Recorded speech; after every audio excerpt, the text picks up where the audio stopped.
The political environment throughout the country was tense, hostile, and volatile, as it has been characterized by an electoral campaign marred by high levels of intimidation, violence, displacement of people, abductions, and loss of life.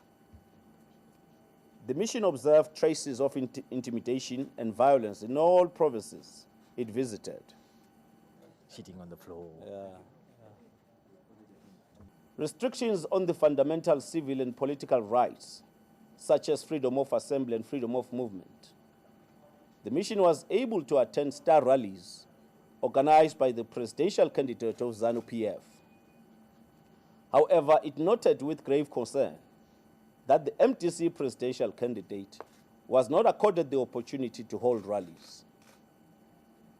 The mission was disturbed by the numerous arrests that the MTC presidential candidate was subjected to. Such a move is inconsistent with a free-flowing electoral process.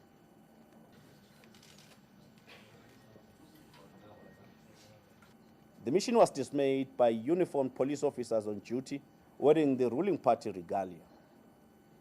10. The independence and impartiality of the Zimbabwe Electoral Commission is rendered questionable. The role of ZEC in this particular election has been more wanting than the previous election. Its deafening silence was alarming and created a perception of a sequestrated body. The voting day was fairly quiet. Voters proceeded to cast their ballots in an orderly manner.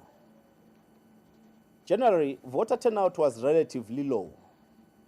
It is unclear if some voters heeded the call to boycott elections or it was mere voter apathy. It is surprising, though, that the MTC presidential candidate who withdrew from the runoff was still voted for by a significant number of voters. In many polling stations visited by our mission, it was noted that certain male-dominated groups intercepted voters and gave them pieces of paper on which they were required to write the serial number of their ballots after voting.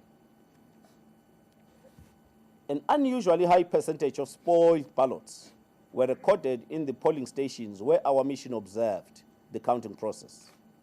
Unpalatable messages were written on many of those spoiled ballots. Yes. Show it. Conditions should be put in place for the holding of free, fair, and credible elections as soon as possible, in line with the African Union Declaration on the principles governing democratic elections.